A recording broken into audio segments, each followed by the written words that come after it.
HM घाटमाता नऊ.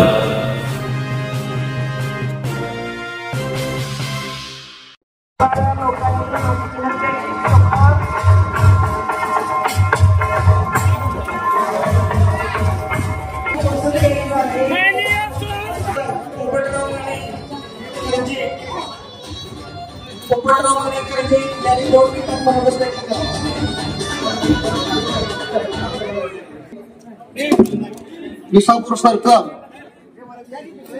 Shiv Sena Bharatiya Janata party आणि अजितदादा पवार गट इतर मित्रपक्षाचे अधिकृत उमेदवार स्वर्गीय आमदार समोर जेवढे उभा राहिले त्यांनी समोर येऊन बसा. सन्माननीय सुहासभाई अनिलभाऊ बाबर यांच्या प्रचारार्थ या ठिकाणी आज महाराष्ट्राचे उद्योग मंत्री नामदार वनरायजी सामंत यांचे या ठिकाणी 2 मिनिटांमध्ये आगमन होत आहे. लोकशाहीमध्ये प्रत्येकाला मत मागण्याचा अधिकार आहे, पण 1990 म्हणण्यापेक्षा त्याच्या अगोदर सुद्धा भावनी या मतदारसंघामध्ये आणि जिल्ह्यामध्ये अत्यंत चांगल्या पद्धतीचं काम केलं, म्हणून त्यांचे चिरंजीव सुहासभाईंना या मतदारसंघामध्ये मत मागण्याचा अधिकार आहे. आणि नुसत्या वारसाने मत मागण्याचा अधिकार नाही, तर पंचायत समितीच्या निवडणुकीमध्ये पहिल्या सदस्य झाल्याने उपसभापती झालं. अत्यंत चांगलं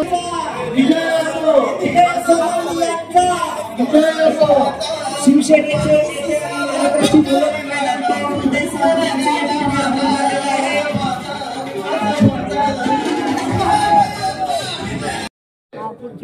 शिंदे साहेब मुख्यमंत्री झाले त्याच्या समोर त्यांनी सांगितलं त्यांचं आगमन झालेलं आहे आणि ते या ठिकाणी शिवप्रतिमा पूजन आणि अनिलबाईंच्या प्रतिमेचं पूजन करत आहेत. व्यासपीठावर त्यांच्या समेत असणारे महायुती आघाडीचे उमेदवार सुहासभाई बाबर व्यासपीठावर उपस्थिती मान्यवर प्रचंड जमलेले स्वर्गीय अनिलभाऊ बाबर यांचे प्रेमी यांना सर्वांना विनंती आहे की माझ्या मतदारसंघासाठी जे खराबपुराटपणे विसापूर सर्कलमध्ये जे 6व्या टप्प्यामध्ये जे गावं राहिले त्या 6व्या टप्प्याला निधी भावनी मागितला आणि परवा मुख्यमंत्र्यांच्या उपस्थितीमध्ये आपण त्या टेम्पोचं काम चालू केलं आणि नुसतं काम चालू केलं नाही तर आता समक्ष काम चालू आहे. प्रत्येक गाडीला गाडी अटपडे तालुक्यामध्ये नुसतं काम चालू आहे ते थकलेले आहे. या सरकारनं अत्यंत चांगल्या पद्धतीने लाडक्या बहिणीचं 1500 रुपयाचं प्रत्येक महिन्याला काम केलं, चांगल्या पद्धतीचं काम केलं आणि आता सुद्धा मुख्यमंत्री साहेबांनी घोषणा केलेली आहे की येणाऱ्या कालावधीमध्ये 2100 रुपये सर्व महिलांना पण मुख्यमंत्री साहेब देणार आहे. आणि या निवडणुकीमध्ये महिलांचा सुद्धा महिलांना निवडून आणण्यामध्ये शेअरचा वाटा असावा. महिला निवडून येणार आहे ती 100% आपल्याला सर्वांना माहित आहे की राहिलेल्या 4-5 दिवसाच्या कालावधीमध्ये आपण आपल्या गावातून मतदान कशा पद्धतीने जागा गेलं पाहिजे. कारण आम्हाला 2009च्या निवडणुकीमध्ये थोडा अनुभव आहे. ते मतदान जर थोडं कमी पडलं तर आपल्याला जायला सुद्धा नेत्याला लाभ वाटते. तर प्रत्येक गावातून टक्केवारीनुसार 400, 500, 1000 असं मतदान प्रत्येक गावातून मिळालं पाहिजे. येणाऱ्या 4-5 दिवसाच्या कालावधीला आपण गावातच थांबलं पाहिजे. या ठिकाणी उदय सामंत साहेब आलेले त्यांचं मी या मतदारसंघाच्या वतीनं स्वागत करतो आणि थांबतो. या उमेदवार सुहासभाई यांच्या प्रचारासाठी उपस्थित असणारे उदय सामंत यांचा सत्कार खानापूर मतदारसंघाच्या वतीने करत आहे. मी विनंती करतो आहे की त्यांचा सत्कार खानापूर मतदारसंघाच्या वतीने करावा. या ठिकाणी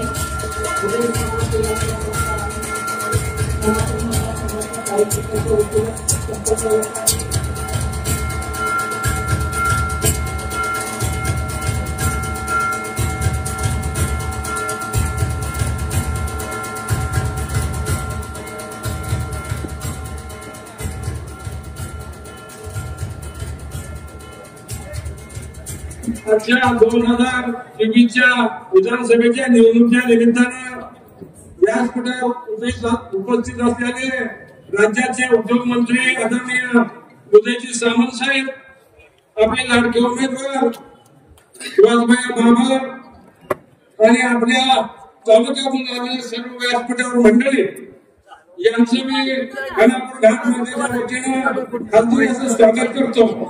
2 मिनिटांमध्ये माझं मनाला संपवणार आहे. सामंत साहेब, तुमच्या बरोबर कैलासवासी भावनं काम केलं आणि तुमचे गुरु म्हणून तुम्हाला त्यांनी पाचपुळे महाराष्ट्रामध्ये युरोप एक्सपोर्ट गाव म्हणून पळशी गाव ओळखलं जातं. आणि या पळशी गावाला खास बाब म्हणून टेंबूचं पाणी पळशी गावाला दिलं आणि पळशी गावापुरतं थांबलेलं आहे. तर या तालुक्यातलं शेवटचं गाव बांधवगड आणि कुसबावडी आणि तळ्याची वाडी या गावाचा सुद्धा 6व्या टप्प्यामध्ये समावेश केला. आणि साहेबांना अनुभव आहे की आमच्या 100 कोटी 200 कोटी पाकी चरण आमच्या गावामध्ये येतात. संपूर्ण गाव युरोप एक्सपोर्ट आहे. आणि हे किमया फक्त अनेक भावनी करून दाखवल्या. त्याचा थोडासा सगळं साहेब तुमच्या पुढे मला मांडता आला असता, पण प्रचाराची धामधूम आहे. तुम्हाला पुढे जायचं आहे आणि बाहेर सुद्धा प्रचाराला पुढे जायचं आहे. मी तुम्हाला या समाजाच्या वतीनं या तालुक्याच्या समाजच्या ग्रामस्थांच्या वतीनं मतदारांच्या वतीनं एक शब्द देतो या ठिकाणी की सुभाष भैया हे 23 तारखेला सकाळी 10 वाजता 35,000च्या पुढे तुम्हाला विजय होण्याला दिसतील. एवढं अभिनंदन सामंत साहेब तुम्हाला देतो. भाऊच्या वरती जसं तुम्ही सगळ्यांनी केलं प्रेम केलं तसंच प्रेम सुभाषबाईवरती करावं. आणि महाविकास सरकार आल्यानंतर तुम्ही त्याला मुंबईतनं पहिल्या कॅबिनेटमध्ये खास मंत्रीपद द्यावं आणि आमच्या राहिलेला वनवास आमचा तुम्ही संपवा अशा आग्रहाची विनंती करतो. आपण आल्याबद्दल तुम्हाला धन्यवाद देतो. आणि पहिल्यांदा निकाल लागलेला असेल तर आमच्या खानापूर आटपाडीचा आज फिक्स आमदार म्हणून तुमच्या कीर्तीमध्ये आमचा आमदार तुम्ही धरू शकता. मला बोलायला संधी दिल्याबद्दल मी तुमचा धन्यवाद देतो. 2 नंबरच्या चिन्हाच्या पुढे नमस्काराच्या पुढचं बटन दाबून आपण प्रत्येक गावातला पळशी गाव कसं होईल असं बघूया आणि लीडची शर्यत लावूया आणि आपण सुभाषबाईला ताकदीनं मान सन्मान मुंबईला पाठवूया. धन्यवाद. माझं बंधन आहे, जास्त काही बोलता येणार नाही, परंतु मी त्या घाट मात्याच्या वतीने सगळ्यांना आश्वस्त करतो की भाव असताना तुम्हाला 3800 मताचं लीड आमच्या घाट मात्याचं पाणी आता सगळ्या भागात गेलेलं आहे. मी एवढं सांगतो की भावच्या पश्चात जास्तीत जास्त लीड म्हणजे 38 तर आहेच, पण 5,000पेक्षा जास्त लीड कसं देता येईल आणि आम्ही प्रयत्न केलेला आहे. 5,000 थांबलं पाहिजे असं मी म्हणत नाही. जास्तीत जास्त कमीत कमी 5,000 लीड या घाट माथ्यावर आम्ही देतोय. एवढं सगळ्यांच्या उपस्थितीत मी सांगतो. आणि धनुष्य बाबाच्या पुढे बटन दाबून बायला जास्तीत जास्त मताला आपल्याला विधानसभेत पाठवायचं आहे एवढं सांगतो. युतीचे उमेदवार सामान्य सुभाषबाईंच्या प्रचाराच्या निमित्तानं होत असलेल्या सभेला उपस्थित असणारे राज्याचे नेते उद्योग मंत्री सन्माननीय उदयजी सामंत साहेब, आपल्या सर्वांचे लाडके उमेदवार सन्माननीय सुभाषभाई, वेळ कमी असल्यामुळे सर्वच व्यासपीठावर सर्व ज्येष्ठ कार्यकर्ते, सर्व पदाधिकारी, पक्षाचे सर्व पदाधिकारी उपस्थित, आमच्या माता भगिनी उपस्थित, मतदार बंधू भगिनी, पत्रकार मित्र, चित्रकार मित्र उपस्थित सर्वच. खरं तर आता माने सरांनी माझ्या पदाचा सुद्धा उल्लेख केला. सामंत साहेब, मी आपल्याला वेळ कमी, माझी सर्वांना माहिती आहे त्या मतदारसंघामध्ये काम करत असताना गेले 22 ते 20 वर्षे राजकारणात समाजकारणात काम करण्याचा योग माझ्यासारख्या कार्यकर्त्याला आला. मगाशी रामराजे माने सरांनी पदाचा सुद्धा उल्लेख केला, एका पक्षाचा अध्यक्ष म्हणून सुद्धा उल्लेख केला. परंतु आपल्या सर्वांना माहिती आहे, परवा दिवशी माझी भूमिका मी या ठिकाणी जाहीर करत असताना माझ्या भावना त्या ठिकाणी व्यक्त केलेल्या, त्या पुन्हा काही बोलून मी आपला अधिक वेळ घेणार नाही. परंतु थोडक्यामध्ये ह्या निवडणुकीच्या पार्श्वभूमीकडे बघत असताना मी एवढंच या ठिकाणी सांगेन, सर्वांना माहिती आहे की ज्यावेळेला गाव पातळीवरचा एक छोटा कार्यकर्ता म्हणून काम करण्याची माझ्यासारख्याला संधी मिळाली आणि एक आदर्श सरपंच म्हणून, कुठल्याही पक्षाच्या कार्यकर्ता म्हणून नाही परंतु आदर्श सरपंच म्हणून, आणि त्यावेळेला भाऊ आमदार होते त्यांच्या सानिध्यामध्ये मी ज्यावेळेला आलो तेव्हा महाराष्ट्रातलं पहिलं निर्मल ग्राम करत असताना जे पहिलं राजकीय कुठलाही गटतट न बघता मला पाठबळ मिळालं ते स्वर्गीय भाऊचं पाठबळ मला सांगण्यासाठी मिळालं. त्याच्यानंतर राजकारणात समाजकारणात सुद्धा काम करण्याची संधी मला त्यांच्यासोबत मिळाली. जवळपास 16 वर्षाच्या कालावधी त्यांच्या बरोबर मी काम करत गेलो आणि ते काम करत असताना आता मी ते काम केलं, पुन्हा काय झालं, 5-7 वर्षाचा आमचा प्रवास काय वेगळा झाला त्या विषयावर मला जायचं नाही. मी ह्या भावना परवाच माझ्या भूमिका व्यक्त करताना मी का बोलतोय तर त्याच्यावर काही गोष्टी उल्लेख होत असतो. परंतु आपल्या सर्वांना माहिती आहे की तेव्हापासून भावांच्या सानिध्यात काम करत असताना तर माझ्या अगोदरच्या बऱ्याच व्यक्तींनी सांगितलं असेल, काय सांगितलं असेल हे कळण्यात मी जरी उशीर झाला असला भैया तरी मला माहित आहे की आपले आता मगाशी बोलत होते संभाजी जाधव साहेब आपल्या पळशीचे, ते काय बोलले असतील. कारण तो जो प्रवास होता त्यावेळेला सुरुवातीला आमदार म्हणून, त्याच्यानंतर पुन्हा 10 वर्ष आमदार नसताना, त्याचबरोबर पुन्हा 14 साली भाऊ पुन्हा विधानसभेमध्ये गेले. त्याच्यामध्ये आमदार असो अगर नसो, ज्यावेळेला सामान्य कार्यकर्ता म्हणून त्यांच्या बरोबर मी काम करत होतो त्यावेळेला टेम्पो योजना पूर्ण झाली पाहिजे, त्याच्यासाठी काय तळमळीनं काम केलं पाहिजे याचा एक साक्षीदार मी माझ्यासारखा कार्यकर्ता या ठिकाणी त्यांच्याबरोबर फिरायचो. एकच त्यांची भूमिका होती की या माझ्या शेतकऱ्याला मी 90 साली आमदार झाल्यानंतर जी योजना मी मांडली त्याची पूर्तता व्हावी आणि त्याचा साक्षीदार मी असावं, त्या भूमिकेतून भाऊ काम करायचे. आणि मग शासनाकडे पाठपुरावा असेल, बाकीच्या काही गोष्टी असतील ते सगळं करत असताना मी बघितलंय की नुसतं शासनाकडे पाठपुरावा केला, एखादा टप्पा पूर्ण झाला तिथं जाऊन काम करणं, मंत्रालयामध्ये पाठपुरावा करणं, काय पलीकडे त्यांचं काम होतं. त्यांच्या बरोबर फिरत असताना मी ज्यावेळेला जायचो त्यावेळेला बघत होतो की बांधावरच्या अडचणी काय, कुठल्या शेतकऱ्याची अडचण काय आहे, ती कशा पद्धतीने सोडवली पाहिजे, एखादा तिथं काम करतोय ती कशा पद्धतीने सोडवली पाहिजे, अत्यंत तळागाळापर्यंत जाऊन काम करणं हे भाऊचं काम चालू होतं आणि त्याला यश येत होतं. मग ते आमदार असो अगर नसो ते काम माझ्यासारख्या कार्यकर्त्याने बघितलं. नंतरच्या काळामध्ये 14 नंतर थोडा आणखी वेग आला, पुन्हा 19ला आपण सर्वांनी त्यांना पुन्हा संधी दिली, त्याच्यानंतरचा आणखी थोडासा कामाचा वेग वाढला. त्याच्यानंतर आम्ही बघायचो कदाचित 18 नंतर त्यांच्या राजकीय प्रवासात मला बरोबर काम करण्याची संधी मिळाली मी नव्हतो बरोबर, परंतु राज्यामध्ये काय स्थित्यंतर झाली सगळं झालं आम्ही लांब बघत होतो. कदाचित सामंत साहेब मी राष्ट्रवादी काँग्रेसमध्ये पदाधिकारी म्हणून त्यावेळेला काम करत होतो, भावांच्या बरोबर राजकीय प्रवास माझा नव्हता. परंतु माझ्यासारखा कार्यकर्ता बाजूला जरी असला तरी त्यांचं काम कधी मी नाकारू शकलो, कामाच्या बाबतीत आम्ही कधीच त्यांचा नाकारू शकलो नाही. आणि ज्यावेळेला स्थित्यंतर झाल्यानंतर राज्यामध्ये एकनाथ शिंदे साहेब मुख्यमंत्री झाले, त्यांच्या बरोबर भाऊंची राजकीय उंची वाढलेली आम्ही जी बघितली ती राज्यातले एक निकटवर्ती नेते म्हणून भाऊ त्यांच्यासोबत काम करत होते. आणि त्याच्यानंतर ज्या गोष्टी घडल्या, ज्या टेम्पोच्या पद्धतीसाठी वेग आला, ज्या ज्या पद्धतीने त्याच्या मंजुरी होत गेल्या आणि आज सुद्धा जे काय चालले हे सगळं आम्ही बघतोय. आणि हे सगळं करत असताना अचानकपणानं एवढी मोठी उंची लाभलेलं नेतृत्व जेव्हा आपल्याला सोडून गेलं त्यावेळेला आपल्याला काही गोष्टीची जाणीव, त्याच्यावर आम्ही विचार करण्याची आमच्यावर वेळ आली. आणि मग आम्ही विचार करून ह्यावेळेला एकच सांगितलं की राजकारणात प्रत्येकाला पक्ष आहे, प्रत्येकाला गटतट आहे, राजकीय ईर्ष्या आहे, पण आज दिवंगत नेते आपल्या बरोबर नाही, त्यांच्या नंतरची ही निवडणूक आहे. त्या निवडणुकीकडे आपण बघत असताना थोडासा भावनिक स्पर्श त्या निवडणुकीला आहे का तर आहे. आणि हे सगळा विचार करून मी माझ्या सगळ्या मित्र परिवाराच्या बरोबर चर्चा करून या तालुक्याच्या विकासाच्या दृष्टीने ज्या नेतृत्वाने आपलं आयुष्य खर्च केलं त्या आयुष्य खर्च करत असताना ते नेतृत्व आपल्याला सोडून गेलं आणि त्यांचा राजकीय विचारांचा वारसा चालवणारे सुहास भैया आपल्याकडे पुढे उमेदवार म्हणून येत आहेत, त्यांना एकनाथ शिंदे साहेबांनी मोठी जबाबदारी त्या ठिकाणी दिलेली आहे. तर आपलं सुद्धा नैतिक कर्तव्य आहे की आपण त्यांच्या पाठीमागे उभं राहिलं पाहिजे आणि त्यांना पाठबळ देण्याची आज वेळ आहे. त्याच कुठल्याही गोष्टीचं बाकीचं राजकीय गट त्याचा विचार करण्याची निश्चितपणाने वेळ नाही.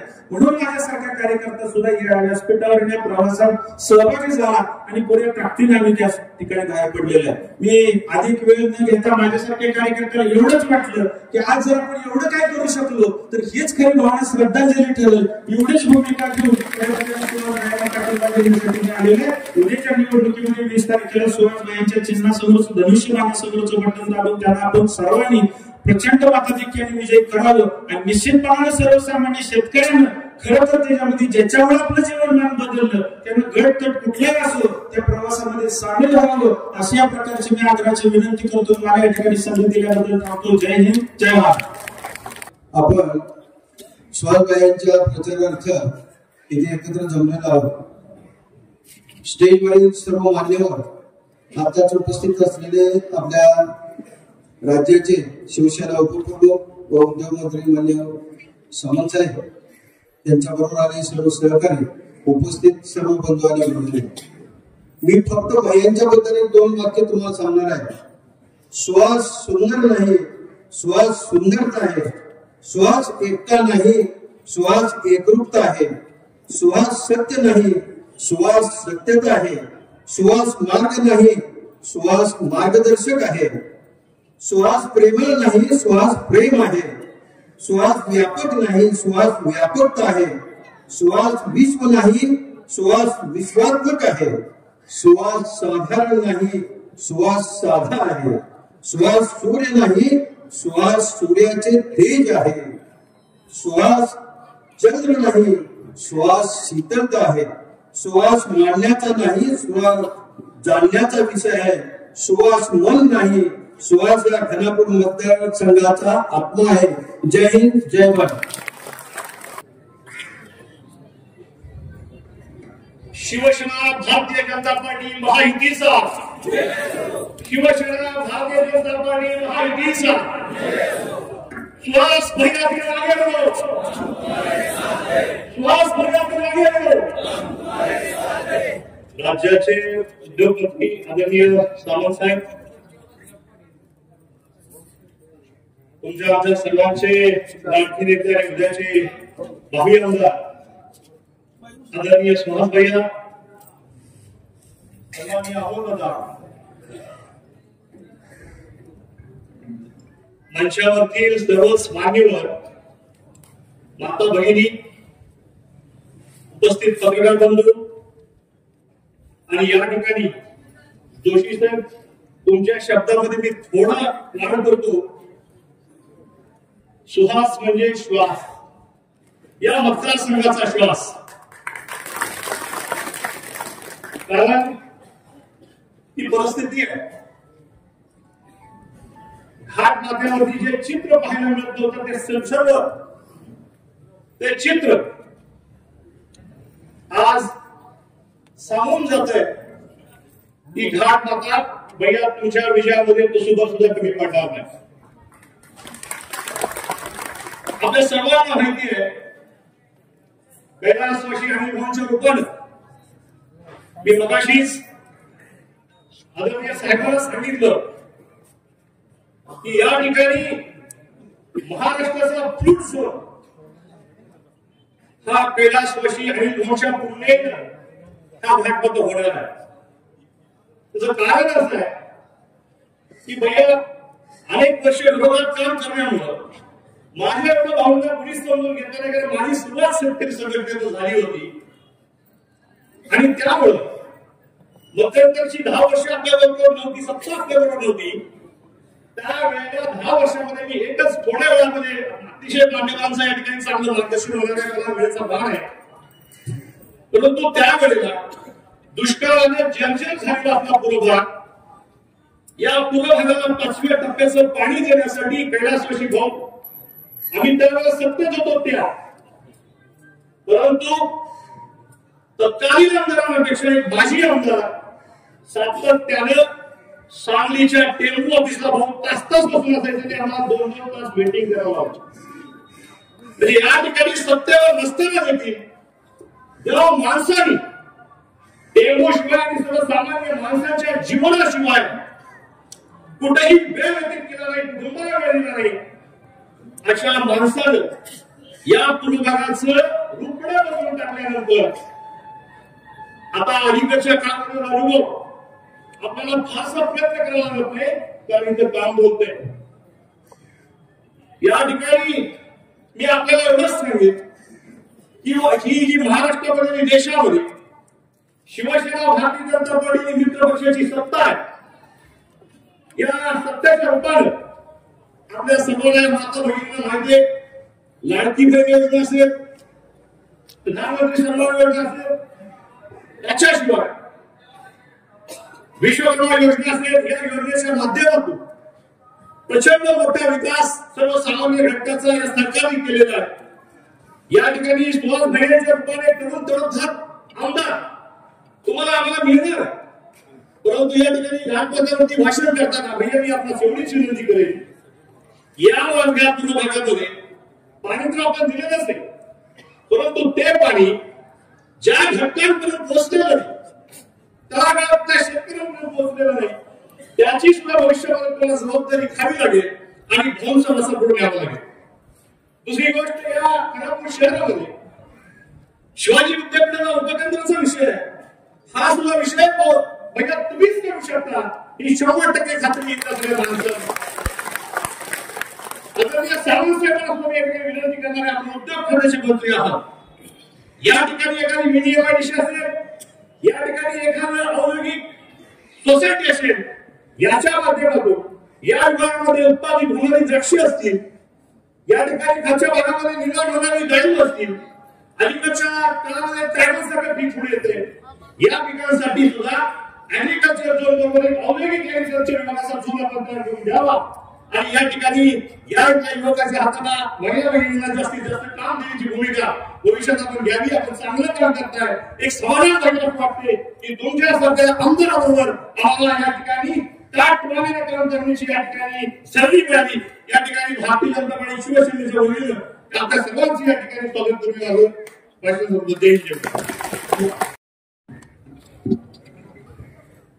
आज खानापूर येथे माहितीचे उमेदवार सन्माननीय सुहासबाईंच्या प्रचाराच्या निमित्तानं इथे उपस्थित असलेले राज्याचे स्टार प्रचारक आणि उद्योग मंत्री सन्माननीय उदयजी सावंत साहेब,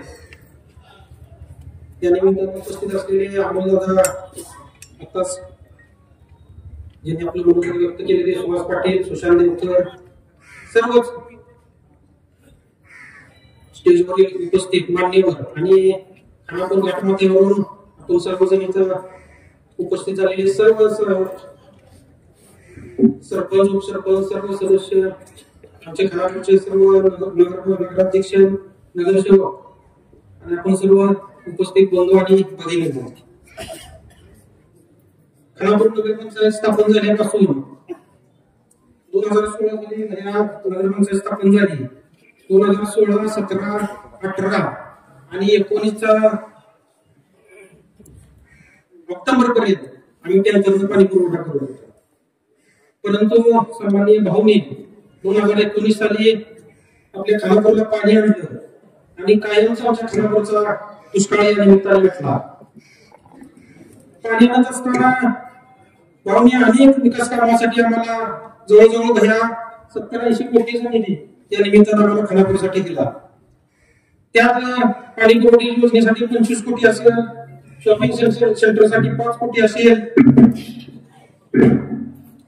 तलावासाठी सुशोभीकरण असेल, इमारतीसाठी, अग्निशामकसाठी, प्राथमिक आरोग्य केंद्र जवळजवळ 4 कोटीचं भावने आम्हाला मंजूर केलं. बस स्टँड साठी 3 कोटी आणि खानापुरात विविध समाजासाठी दफनभूमी असेल, स्मशानभूमीसाठी असेल जवळजवळ 2-3 कोटीचा निधी या निमित्तानं भाऊंच्या माध्यमातून आणि तुमच्या माध्यमातून आमच्या खानापूरसाठी भरभरून केलं. आता बऱ्याच वक्त्यांनी भाऊंच्या आणि बहिणीच्या कामाच्या निधीच्या संदर्भात उल्लेख केला, परंतु समोर जे उभा आहेत त्या निमित्ताने मला त्यांना विचारायचं आहे, भावांनी 70-80 कोटीचा निधी खानापूरसाठी दिला, आपण 10 वर्षात आमदार होतो, आपण काही 10 वर्षात निधी दिला, हे त्यांनी ह्या स्टेजवर जाहीर करावं असं मला या निमित्ताने वाटतं. नुसत्या शाळा उभा केल्या, कारखाना उभा केला, सूतगिरण उभा केली आणि स्वतःचा विकास केला. आज ते कर्मचारी कुठे आहेत हे प्रत्येकाने शोधावं. प्रत्येक कर्मचारी या निमित्तानं सगळ्या मतदारसंघात ओरडून प्रचार करते. पुढे प्राचार्य ओरडतोय, माझे शिक्षक ओरडते,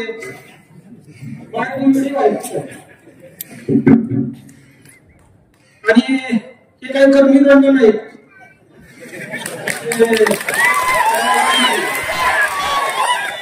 कुठल्याही मुलाला त्यांनी एक मतदारसंघात उदाहरण दाखवू की त्या मुलाला मी मोफत शिक्षण दिलं, परंतु अशा प्रकारचं त्यांनी त्यांची व्यवसायासाठी सगळं उभा केलेलं आहे. निश्चितपणे मी त्यांच्या बरोबर होतो. गेल्या 10 वर्ष 15 वर्ष त्यांच्या बरोबर काम केलं, परंतु भाऊंच्या 2019 साली आमचा मूळ प्रश्न पाण्याचा होता, तो भाऊंनी सोडवला आणि पुन्हा आम्ही भाऊंच्या पाठीमागे ठामपणे 2019 पासून उभा आहे. आमच्या नगरपंचायतीत साहेब विट्यात सुद्धा गाड्या नव्हते आणि आमच्या खानापूरसाठी खानापूरमध्ये सुद्धा गाड्या आहे. खानापूर आमच्या इथं मुन्ना पिरजादे आमच्या कोकेचा घर संघटनेचा अध्यक्ष आहे, त्याला विचारा नगरपंचायतीला कधी 1 रुपया तुम्हाला मागितलाय आणि तुम्ही विट्यात चौकशी करा. प्रत्येक गाड्याने ठरलेलं आहे, पाणपुटीला 10,000, 4 फुटी असं या निमित्तानं गोळा करायचं आणि घरी न्यायचं, एवढंच या निमित्तानं यांना वाटतं. त्यासाठी यांना आमदार व्हायचं, त्यांना पाणी आणायचं नाही, गावावर काही हिरवाडी शिवा करायची नाही आणि शिवाजी विद्यापीठ तर त्यांना करायचंच नाही. फक्त नाटक चालू आहे. जे काय चाललंय त्यामुळे या निमित्तानं सगळं माहित आहे. निश्चितपणे भाऊ भैया आमदार झाल्यानंतर शिवाजी विद्यापीठाचा सुद्धा विषय भैया सोडवणार आहे. त्यांचे कारण केलं दवाखाना सुद्धा पूर्ण झाला नाही. त्यावेळी खानापूर बद्दल ते काय बोलले हे काही सांगायची गरज नाही, सगळ्यांना माहित आहे. आता भैया या निमित्तानं आमदार होणारच आहे आणि माझी अशी इच्छा आहे की तुम्ही सुद्धा उद्योगमंत्री व्हावं आणि आमच्या खानापूरसाठी अशी मी ईश्वरचरणी प्रार्थना करतो. आणि मला बरंच बोलायचं होतं, मी 2022 पासून काय करून ठेवलं होतं विधानसभेला बोलायचं, कारण नगरपंचायतीला बरीच ठिकाण झाली, त्याच्यानंतर आपण भाषण करायला संधी मिळाली नाही. मी ठरवून ठेवलं होतं 2024 साली बोलायचं, परंतु आपल्याला वेळ नसल्यामुळे नेक्स्ट टाइम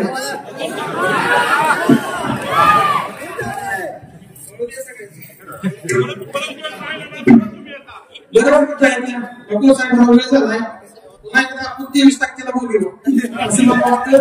आणि संपवतो. जय हिंद जय महाराष्ट्र. आपले श्री संवाद साधक आहेत सुहास भाई बाबर यांचा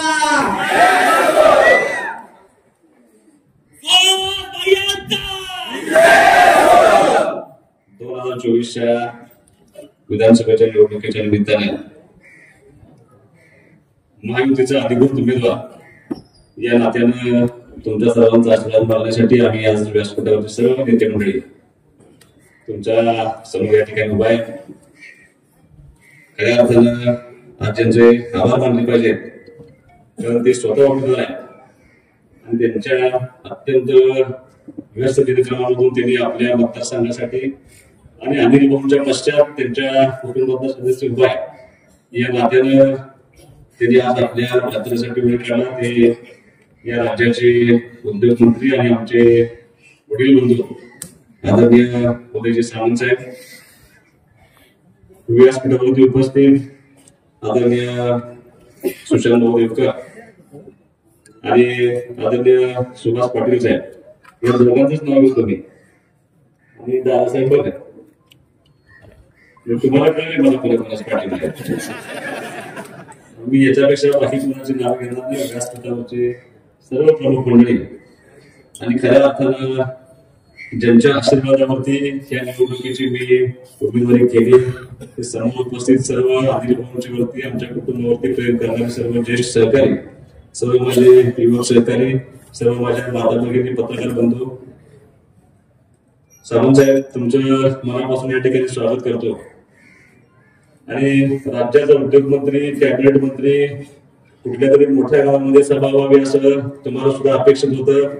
आणि माझं मन सुद्धा तसंच म्हणत आहे की एका मोठ्या गावामध्ये सभा व्हावी. पण मी तुमची सभा निवडत असताना खानापूर निवडली. त्याला त्या पाठीमागचा माझा काहीतरी हेतू आहे. त्या पाठीमागे माझे काहीतरी प्लॅन तुम्हाला गाडीत बसताना सांगितलं साहेब छोटं गाव, पण या गावामध्ये झालेला निर्णय ह्या मतदारसंघातल्या कानाकोपऱ्यात पोचतो. कारण संपतनारायणचं गाव आहे. तुम्ही अनेक वर्ष नेतृत्व केलं होतं. तेव्हा तुम्ही इथं आल्यानंतर आम्हाला जी अपेक्षित आहे ती करून देण्याची भूमिका तुम्ही घ्यावी या नात्यानं आम्ही तुम्हाला या छोट्या गावामध्ये सभेला बोलवलंय. अनेक लोकांनी तुम्ही येण्यापूर्वी मनोगत व्यक्त केलं. सुशांत देवकरनी मनोगत व्यक्त केलं, आमच्या सुहास पाटील साहेबांनी मनोगत व्यक्त केलं, सुहास नानांनी केलं, राजाभाऊंनी केलं. तुम्ही येण्यापूर्वी काही लोकांनी मनोगत व्यक्त केलं. आणि ह्या मतदारसंघामध्ये कृष्णेच्या पाण्याबरोबर ज्या गावामध्ये इतर ज्या कामांचं काम झाले ती कामं सगळी मांडण्याचा प्रयत्न ह्या सगळ्या नेते मंडळींनी केला. साहेब मी एकमेव उमेदवार असा आहे की या मतदारसंघातल्या सगळ्या गावांमध्ये जाऊ. मी उमेदवारी असं म्हणण्यापूर्वी तुम्ही मला देणारच आहात असं काही म्हणून मी जवळपास या मतदारसंघामध्ये एक ना एक गाव त्या ठिकाणी भेटून त्यांना सगळ्या गावाचा आशीर्वाद मागण्याचा प्रयत्न केला. साहेब आता थोडस राजकारणामध्ये असं झालं पूर्वी काही बोलत चालू होतं. आता आपल्या बरोबर निवडणूक आयोगाचा एक कॅमेरा असतो, माझ्या स्वतःचा सोशल मीडियाचा एक कॅमेरा असतो, विरोधकांचा कॅमेरा असतो. आणि समोर बसलेली माणसं ऐकण्यापेक्षा कॅमेरा शूटिंग जास्त करत असतात. त्यामुळे आपण काय बोलतोय हे त्या रेकॉर्ड आयुष्यभर राहतं. त्यामुळे बोलताना इतकं जबाबदारीने आणि खरं बोलावं लागतं. नाना खोटे बोलायचे दिवस गेले.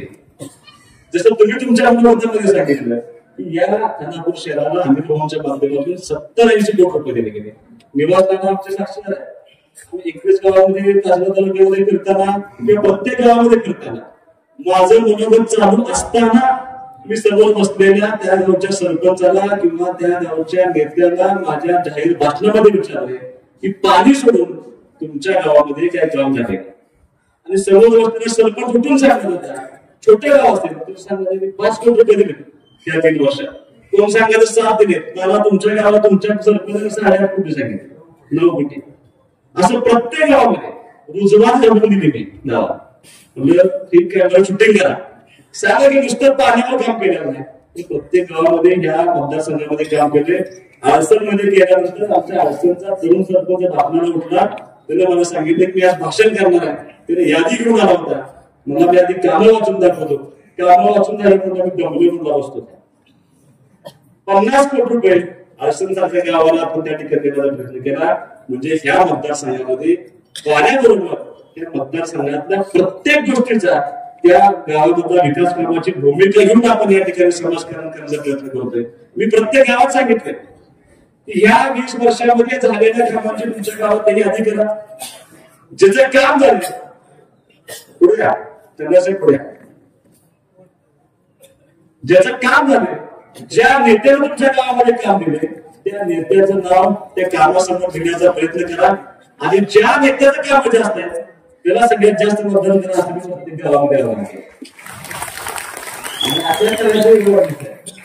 कारण 100 कामं झाली असतील तर 98 कामं आपल्या पार्टीचे. एखादं दुसरंच काम ते पण 10 वर्षामध्ये ती पण टक्केवारी अमुक तमुक ह्याच्यामध्ये आता सगळं राहून गेले. पण असं असताना दुर्दैवाने आज या विधानसभेच्या निवडणुकीला सामोरं जात असताना साहेब काही संस्कार आहेत. गेलेल्या माणसावरती तुम्ही टीका करू नये असं आपल्याला एक संस्कार दिले. पण आजही अनिल भाऊंना जाऊन 8 महिने झाल्यानंतर सुद्धा या मतदारसंघामध्ये या निवडणुकीच्या निमित्ताने फक्त भाऊंच्यावरती टीका करायची एवढी एकच भूमिका घेऊन आज राजकारण केलं जाते. त्यांना दोष पण देता येणार नाही.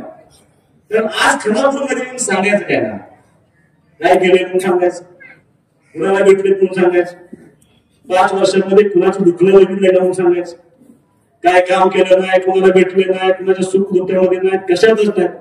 मी विधानसभेच्या प्रचाराला सुरुवात केली. मी नाव सांगणार नाही, तुम्हाला 23 तारखेला त्या कार्यकर्त्याचं नाव सांगेन. जांभोलीमध्ये मी एका कार्यकर्त्याच्या कार्यक्रमाला गेलो, तिथं त्यांनी मला सांगितलं की आम्ही तुमच्याकडे प्रवेश करणार नाही, आम्ही पूर्वी त्यांचं काम करतो.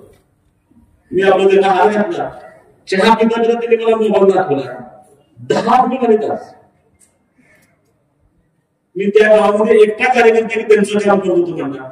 10 फोन आलेत म्हणतात, 10 पैकी एकही फोन उचलला नाही. त्याला कारण असं म्हणणार 5 वर्षानंतर पहिल्यांदाच फोन आला. मी 5 वर्ष काम केलं, माझं काय चाललंय, मी मेलोय, जिवंत आहे, गावात तिकडे काहीच बघितलं नाही. आणि आज निवडणूक जाहीर झाल्यानंतर मला सगळं 10 फोन आले, पण आता फोन घ्यायचा असा निर्णय झालाय. अशी लोक या मतदारसंघामध्ये साहेब आज माझ्या वडिलांवरती आरोप होतो की अनेक होणे काही संस्था केल्या तरी काही करून ठेवलं नाही. वस्तुस्थिती माझ्या वडिलांचा स्वभाव होता की माझ्या वडिलांनी एकही संस्था करून ठेवली नाही, कारण त्यांचा काम करण्याची पद्धत अत्यंत वेगळी, ते संपत्ताच्या गोष्टीमध्ये तयार झाले. माझ्या वडिलांनी मी मुद्दाम तुम्हाला सांगतो, राजकारणामध्ये आता साहेब संस्था आणि राजकारण डेव्हलप करायला सांगायला काय नसल्यामुळं आम्ही कॉलेज काढलं, आम्ही हे काढलं, आम्ही ते काढलं, आम्ही शिक्षण काढलं. कोणासाठी काढलं? तुमच्या 2 मुलांसाठी. आमच्या समोर पडलेल्या माणसांच्या मुलांचं काय करायचं? माझ्या वडिलांनी काय केलं, स्वतःच्या 2 मुलांची व्यवस्था न करता त्या मतदारसंघातल्या आम शेतकऱ्याच्या, त्याच्या कुटुंबामध्ये, त्याच्या उत्तरामध्ये भर पडली पाहिजे. विचार की तुम्ही आम्हाला फोटो आहे पोस्टरवरती, त्याची एकही संस्था नाही. त्यांना पुन्हा पैसे राजकारणी म्हणायचं का? तुम्ही यशवंतराव चव्हाण साहेबांचा पोस्टर लावलाय, त्यांची पण एकही संस्था नाही, त्यांना पैसे म्हणायचं का? देवेंद्र फडणवीस साहेबांची एकही संस्था नाही, त्यांना पैसे लावायचं. मग आमच्या मुजुमदारांनी सिम्बॉसिस काढलं, त्यांना राजकारणी म्हणायचं का? त्यांना MIT काढलं, त्यांना राजकारणी म्हणायचं का? गंमत फक्त करायचं चाललंय, गंमत करायची. आणि आम्ही संस्था काढल्या, आम्ही रोजगार, किती रोजगार दिला? 50, 100, 150, 200, 400. माझा तुम्हाला परत प्रश्न आहे, ज्या दिवशी तुम्ही संस्था काढली त्या दिवशी तुमच्या संस्थेवरती कामाला लागलेला मुलगा आज आहे का?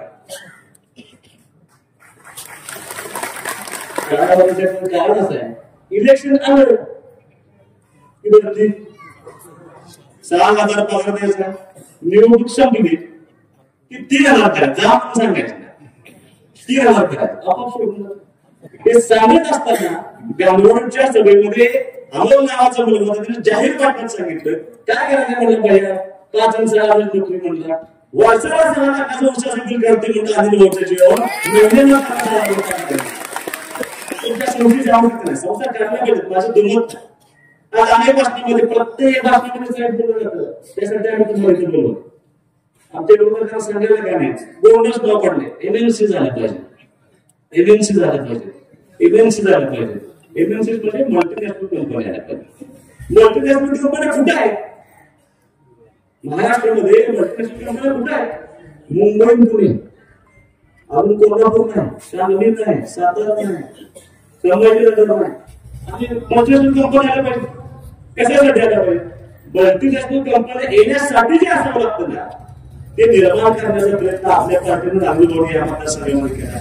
तुम्हाला सांगतो, सगळ्यात जास्त मल्टीनॅशनल कंपन्या या चेन्नईमध्ये आणि बेंगळुरूमध्ये होत्या. मागच्या वर्षामध्ये प्रचंड पाण्याचं दुर्भिक्ष झाल्यानंतर सगळ्या कंपन्या बंद करून त्यांना वर्क फ्रॉम होम करायला लागलं. साहेब, मी 85 समितीचा उपसभापती असताना या सुद्धा गावाला पिण्याचं पाणी टँकर चालू. तुम्हाला आठवण माझा नाना आता माझ्या माता भगिनी उपस्थित आहेत.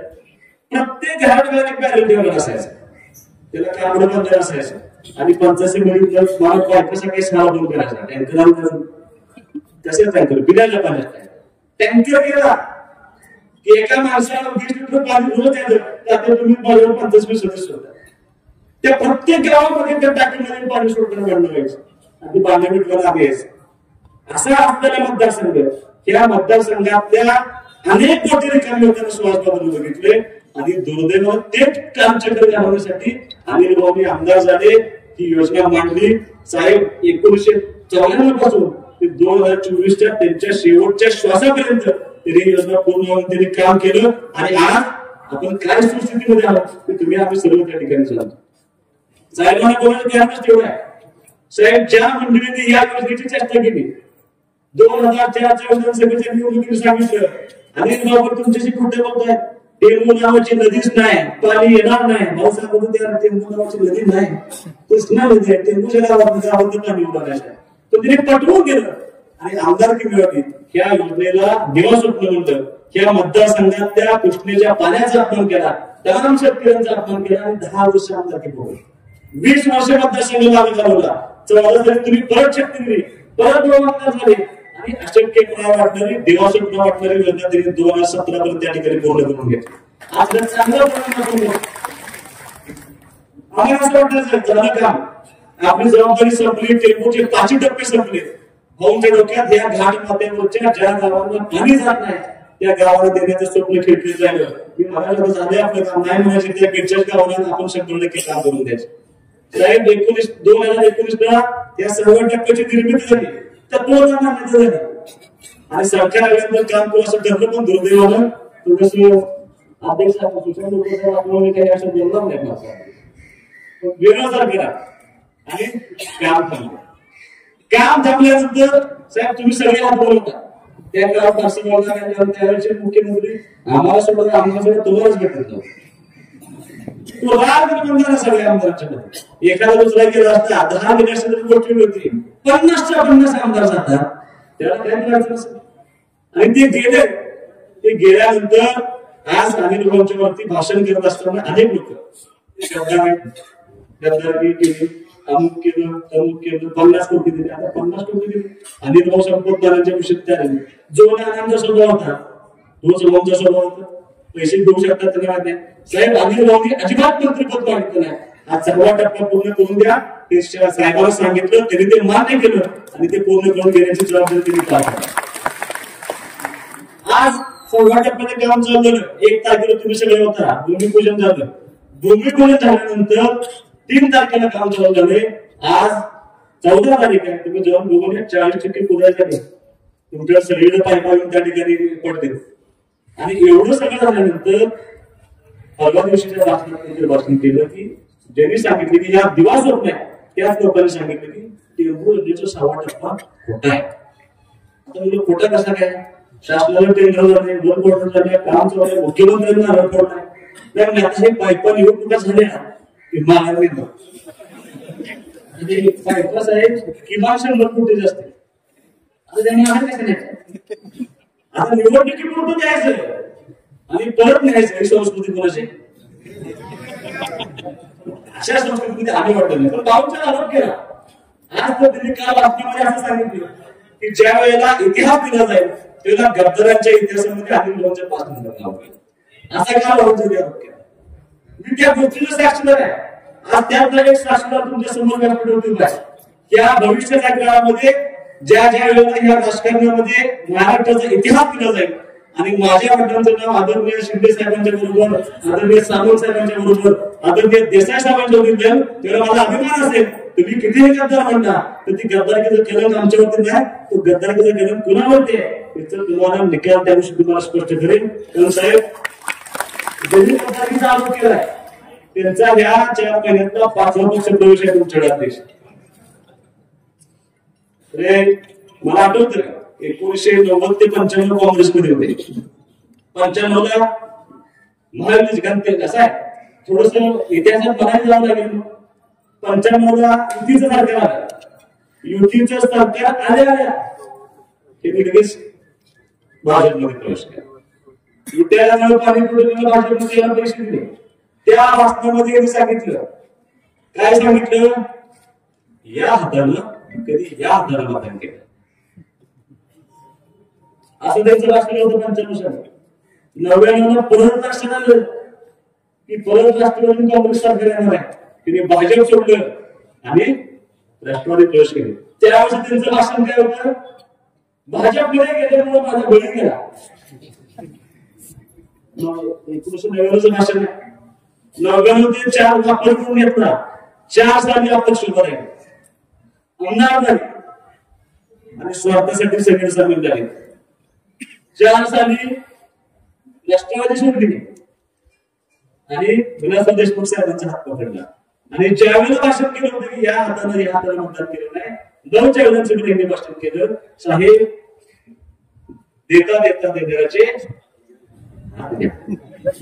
आणि हात विजय झाले. 14 साली परत निवडणूक झाली. आपण साहेब शिवसेनेमध्ये आलो, तुम्ही पण राष्ट्रवादीचे. 7 भाजप सेनेचे आली. त्यांना काय अस्वस्थ झाली, त्यांनी काँग्रेस सोडलं. कारण देशमुख साहेब त्याला गेले होते. देशमुख साहेब गेल्यानंतर घट्याचं गेलं नाही. त्यांनी एखाद्या विचारलं काय केलं,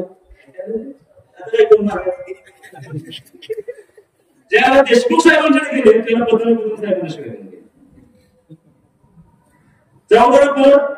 परत राष्ट्रवादी म्हणजे आपण आमदार मेडिकलमध्ये बघतो त्यांना प्रदेश उपाध्यक्ष केले. म्हणजे असं बोलत असताना आता कसं वाटतंय, आता कसं वाटतंय, मी बाहेर पण टिका थोडे दिवस टिकला. परत 14 लोकसभेला काँग्रेसचा उमेदवार सोडला आणि भाजपची उमेदवार. परत 19 वेळेला ज्या भाजपची उमेदवाराला मदत केली, संजय काकाला मदत केली, 5 वर्ष संजय काकाला आपल्या विरोधात घेऊन गेले. 19 निवडणुकीला संजय काका म्हटलं आणि शरद पवार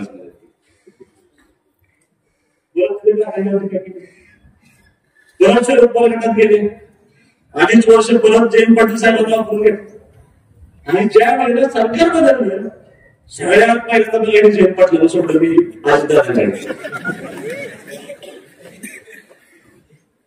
अजितदादांच्या जयंत पाटलांना आणि आता तिकीट मिळत नाही. 2.5 वर्ष जयंत पाटील साहेबांना वापरून घेतलं. त्यांच्या घरात एक सदस्य डिप्युटी सीला जयंत पाटील साहेबांनी आमच्यावर सगळी ताकद दिली, सगळी मदत केली आणि अजितदादांच्या आधाराने भाषण केलं की काही आम्हाला मदत केली नाही जयंत पाटील म्हणून आम्ही अजितदादांना तिकीट मिळत नाही असं केलं. परत गेलो परत शरद पवार. आता ह्या माणसाला नैतिक अधिकार आहे का मी बोलायचा, किती बोलताय प्रत्येक गोष्टीचं उत्तर द्या तुम्हाला. तुम्ही प्रत्येक गोष्टीच तुम्हाला सांगितली माझ्या कर्तृत्वावर साहेब सांगितलं. वडिलांचा वारसा सांगतोय, वडिलांचा वारसा सांगतोय, स्वतःच काय सांगतोय. माझ्या वडिलांचा नाही, तुमच्या वडिलांचा वारसा सांगतोय. इतकं प्रचंड काम केलंय माझ्या वडिलांनी. माझी नैतिक जबाबदारी आहे माझ्या वडिलांचा वारसा सांगायची. तुम्ही तुमच्या आता साहेब त्यांची अडचण असं झाली. हनुमंतराव पाटील साहेब त्यांच्या आजोबा खूप मोठी व्यक्ती होती. त्यांच्या म्हणजे त्यांच्या कर्तृत्वावर मला बोलण्याचा अधिकार आहे. प्रचंड खूप मोठी व्यक्ती होती, त्यांनी काम केलं होतं. मी माझ्या वडिलांवर 8 महिने झाले मी माझ्या वडिलांचा वारसा सांगतोय. तुम्ही तुमच्या आजोबांचं सांगताय, आजोबांचं सांगताय, वडिलांचं तुमचं काय. या सुधारणातून पंचायत समितीला जिल्हा परिषद काम केलं तुमच्या बरोबर. 5 वर्ष मी तुमच्या बरोबर होतो. पंचायत समिती राज्यात पहिल्यांदी, जिल्हा परिषद राज्यात पहिल्यांदी, कृषी पशुधन सारखं डिपार्टमेंट या राज्यामध्ये एकही ह्या 10 वर्षाच्या कार्यकाळामध्ये एक असा माणूस आला नाही किंवा सुधारणातून चुकीच काम केलंय, भ्रष्टाचार केलाय. तुमचं तसं आहे का. तुम्ही माझ्या टक्केवारी केला म्हणजे टेंबूच्या कामामध्ये 10% पैसे. आता त्याच्या बरोबर होते रोजगार बनवून देतो म्हणजे प्रश्न मिटून जाईल सगळ्या कामाचा. आणि कुणी करायचं टक्केवारीचा विचार साहेब. महाराष्ट्रातली एकमेव नगरपालिका आहे की ज्या नगरपालिकेमध्ये टेंडर होत असताना राज्यातल्या सगळ्या स्थानिक स्वराज्य संस्थेचे टेंडर हे बिलो मध्ये होतात. एकमेव नगरपालिका आहे. 9% आवड टेंडर आहे. प्रत्येक टेंडर 9% आवड. कशासाठी ती वरच्या नाव हे 29% तुम्ही घेते आणि 9% केला. या सगळ्या गोष्टी कारण दुर्दैव असं आहे की सांगण्यासारखंच काय नसल्यामुळं आता काहीतरी आरोप करण्याशिवाय त्यांना पर्याय नाही. आणि तुम्हाला गरज नाही परवा विशेष वेळी भाषण केलं साहेब. आता म्हणून तुम्हाला मी म्हणते एवढेच 2 गोष्टी मला तुमच्याकडे बोलायला. शिवाजी विद्यापीठाचे उपकेंद्र सुभाषबाबूंना थांबवा. बरोबर असं बरोबर आहे ना. बरोबर आहे की नाही. त्यांना बोल करणं बरोबर ना. तुम्हाला कदाचित आठवत येतात आपल्या आईवडीलचे कुलगुरू होते पवार साहेब. त्या पवार साहेबांच्या काळामध्ये सिलेक्ट ठराव झाला होता की हे विद्यापीठाचे उपकेंद्र खानापूरला. तिथनं या विद्यापीठाच्या उपकेंद्राची सुरुवात झाली. परत काही लोकप्रतिनिधी जिल्ह्यात असा प्रयत्न केला की ते खानापूर सोयीचं नाही. खानापूरचं उपकेंद्र खानापूर केल्यानंतर सांगली पासूनच्या गावांचा त्रास होऊ शकतो म्हणून हे हलवलं कुठं बसतोड्याला. माहिती घ्या असं काय गोष्टींची. हे उपकेंद्र बसतोड्याला हलवलं साहेब आणि ज्या अनिल भाऊला कळालं की हे उपकेंद्र बसतोड्याकडे न्यायला प्रयत्न चालू आहे तर तुम्हीच तुमच्या भाषेत उत्तर द्या. तुम्ही तेवढा तरी खर्च तुमच्याकडे आहे आणि माणूस मी तुम्हाला साक्षीदार मानलाय. अनिल भाऊ साहेबांना भेटले आज ती लोक नाराज होतील माझ्यावरती तासगावाची पण त्यांची माफी मागून सांगतो अनिल भाऊ ते बसतोडच थांबवलं आणि कुठं आणलं आणि त्याला हा माणूस जबाबदार या माणसाने काम केलं.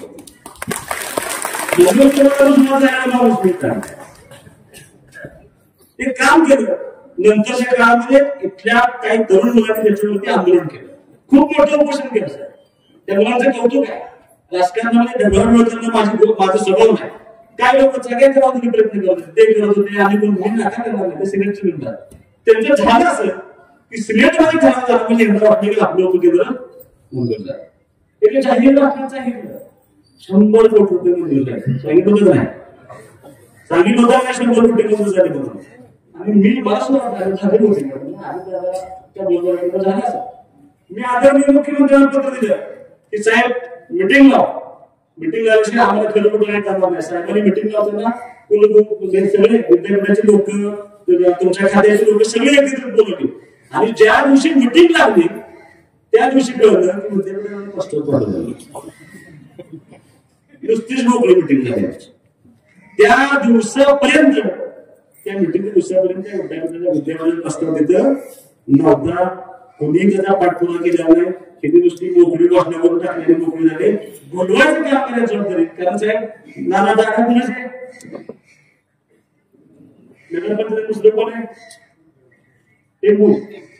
तुम्हाला माहिती नाही का त्या टेंबूवर असतो आम्ही सांगितलं अधिकाऱ्यांना तयार करा आणि जागा नगरपंचायतचा आणि टेंबूची जागा द्यायची झाली तर परत त्याचा आमकाटा नको आपल्यावर होणारी संख्या नको तुम्ही त्याबद्दल प्रश्न पाठवून दे जेणेकरून उपकेंद्राला ते जागा केली पाहिजे. पण काय जबाबदारी आम्ही कधी पण तुम्ही प्रयत्न केला नाही तुम्ही केलं नाही आणि ज्याच्या भरोशावर आहेत मुख्यमंत्री साहेब सर्वांच्या पहिल्या त्या दिवशी पण आम्ही सांगितलं की साहेब हे उपकेंद्राचं तेवढं काम मंजूर करा म्हणून. आता तुम्हाला विनंती एवढीच करावी साहेब की तुम्हाला बोलवायचा उद्देशच आमचा एवढा आहे की काही झालं सुहास बाबाला श्री द्या मला काही फरक पडत नाही. मला तुमच्या उपकेंद्राचं श्रेय घ्यायचं नाही. कुलगुरू साहेबांच्या पासून सुरुवात होत्या आणि त्या ज्या मुलांनी उपोषण केले त्यांचं जर श्रेय आम्ही श्रेय यामध्ये घेणार नाही. तर तुम्हाला विनंती होत आहे सरकार आले सरकार येणार 100% येणार काही सुद्धा विकास करण्यासाठी मी आता फिरतोय ह्यांच्या माझा विश्वास नाही कमी किंवा मी वेट म्हणजे बाहेरून सांगते येणारा विकास करून नाही. त्यामुळं मला खात्री आहे सरकार येणार आहे. सरकार येणार तुमची जबाबदारी तुम्हाला सुहास बाबूला आमच्या आम्हाला सांगितलं मंत्री आयुष्यात कधी पाहणार नाही पण तुम्हाला ही आमची कामं करावी लागतील. पहिलं आमचं उपकेंद्र ते आमच्या मंजूर करा. जरी सुहास शब्द आहे माझा तुम्हाला मी ते उद्घाटन कार्यक्रम शब्द तेवढी दामच माझ्याकडे शब्द तुम्हाला दाखवणार. या पद्धतीनं काम करायची भूमिका या मतदारसंघामध्ये आम्ही आज सगळ्यात पार पडले. कधी तू कुठल्या पार्टीचा आहे तू कुठल्या गावचा आहे कुठल्या गटाचा आहे कुठल्या जातीचा आहे कुठल्या धर्माचा आहे ही कधीही भूमिका न घेता आलेल्या प्रत्येक माणसाची मदत करणं ही भूमिका घेऊन आम्ही काम करण्याचा प्रयत्न केलाय आणि हीच भूमिका इथून पुढच्या काळामध्ये आयुष्यभर घेण्याची जबाबदारी आम्ही 100% पूर्ण करू. साहेब पाणी एक राष्ट्रीय लोकमान्य आमच्या खानापूरमधून गेला. गडकरी साहेब आले होते त्यांनी परवा दिवशी सांगितलं ग्रीनफील्ड हायवे आम्ही नेणार आहे. तो जातोय आमच्या रेवणगाव पासून तो रस्ता आमच्यापासून अगदी 2-4 किलोमीटरवरती आहे. MIDC येण्यासाठी जे बेसिक इन्फ्रास्ट्रक्चर असावं लागतं त्याच्यामध्ये पाणी ती द्यायची जबाबदारी आम्ही केली. दळणवळण रस्त्याची जबाबदारी आम्ही पार पाडतोय. लाईट 10 नवीन सबस्टेशन आम्ही या 3 वर्षामध्ये या मतदारसंघामध्ये उभा केले. आपलं PHचं काम त्या ठिकाणी झालं ट्रामा सेंटर आपल्याला मंजूर आहे. हे सगळं करत असताना इथल्या मुलांना भविष्यामध्ये रोजगार मिळावा या हेतूनं तुमच्या भाषणामध्ये आम्हाला तुम्ही केलीच म्हणजे तुम्ही त्या दिवशी आदिवासीच्या वाढदिवसादिवशी जाहीर वाटतात तुम्ही सांगितले की आपण ते मंजूर करूया म्हणून. फक्त जागे 2 जागा बघितली एक जागा फायदेत केली की आपण ते करून देऊया, पण ह्या घाटमाथ्यावरती ह्या गावाचा विकास व्हावा, इथल्या लोकांना काय मिळावं या हेतून तुम्ही इथे एक मिनी एमआयडीसी करावी अशी आमची मागणी तुमच्यापर्यंत आहे.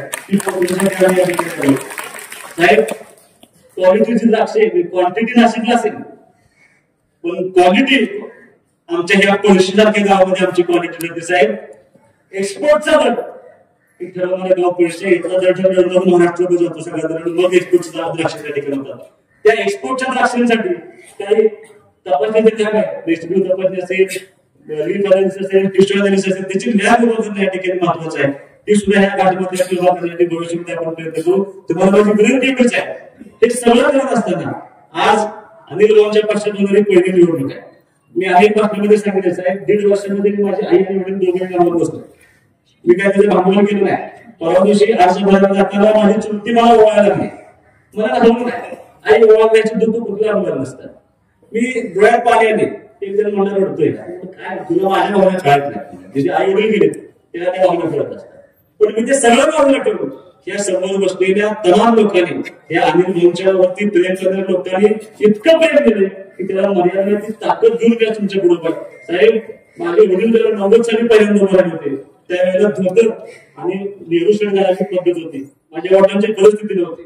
ज्या ज्या सभेला अनिल भाऊ जायचे त्या प्रत्येक सभेला ही नेते मंडळी त्या सभेमध्ये वाटाघाटी करायची आणि रोजगार हमीच्या कामावर गेलेली माणसं, कोण 1 रुपये टाकायचं, कोण 10 रुपये टाकायचं, कोण 30 रुपये टाकायचं, कोण 50 रुपये टाकायचं.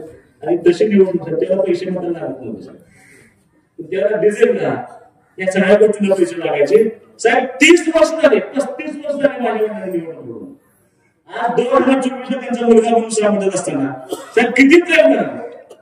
आज सुद्धा माणसाने मला वर्गणी करून दिली.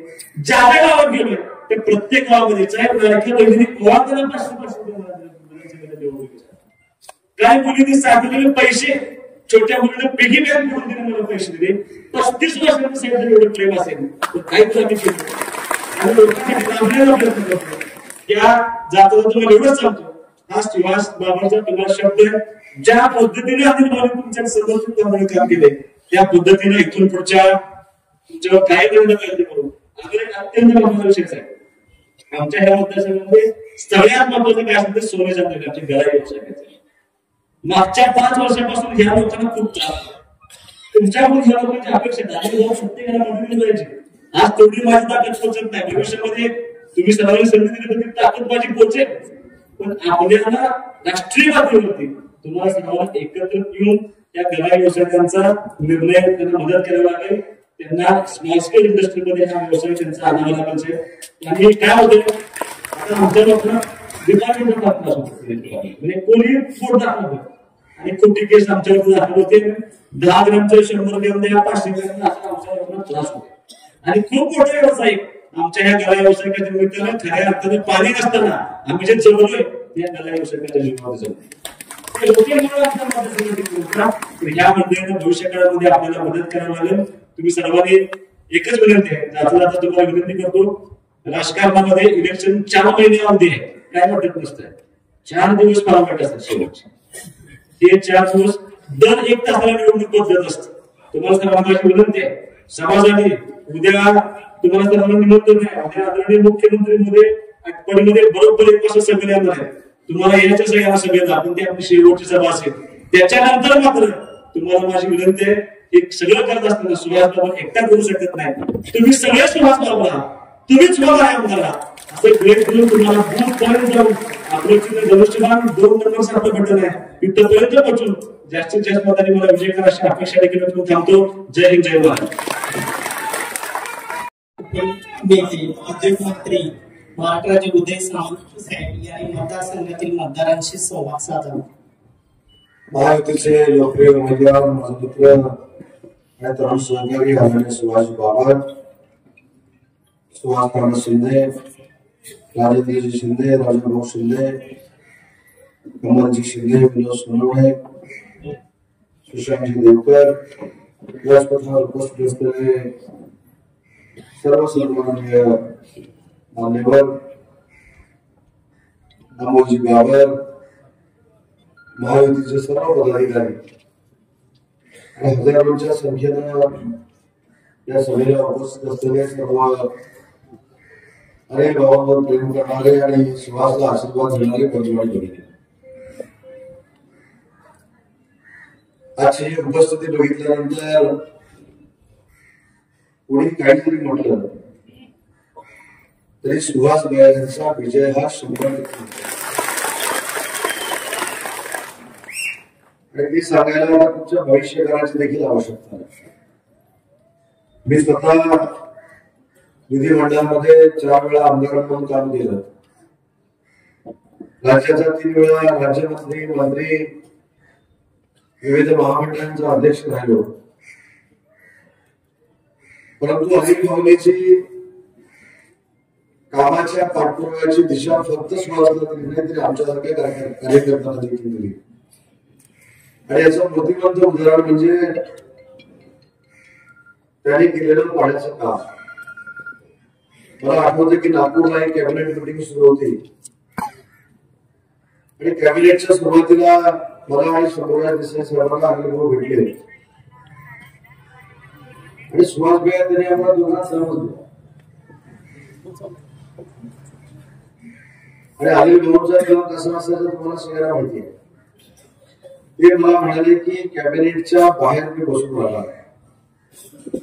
मला बाकी कोण काय मंत्रिमंडळामध्ये करतात मला माहित नाही. मुख्यमंत्री मोदींनी माझा विषय हा कॅबिनेट मध्ये आणलाय.